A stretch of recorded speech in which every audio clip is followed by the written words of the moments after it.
Pope Francis is celebrating the 10th anniversary of his election as Supreme Pontiff of Rome. Here's One America's Zach Peterson.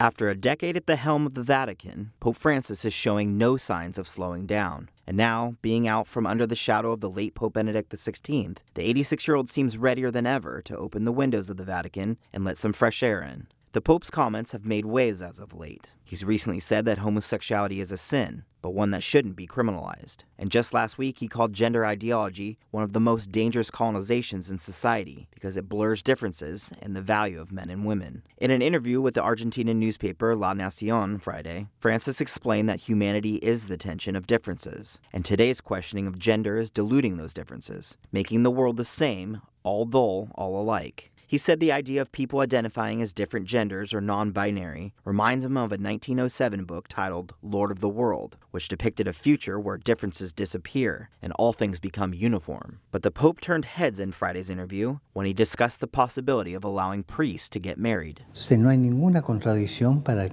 There is no contradiction for a priest to be able to marry. Celibacy in the Western Church is a temporal prescription. I don't know if it is resolved one way or the other, but it is temporary in the sense it is not eternal. Like priestly ordination, which is forever, whether you like it or not. Whether you leave or not is another matter, but it is forever. Celibacy, on the other hand, is a discipline. On the issue of celibacy, Pope Francis said there is room for the discipline to be relaxed. All priests in the Eastern Church are married or those who want to. There is a choice there. Before ordination, the choice to marry or to be celibate.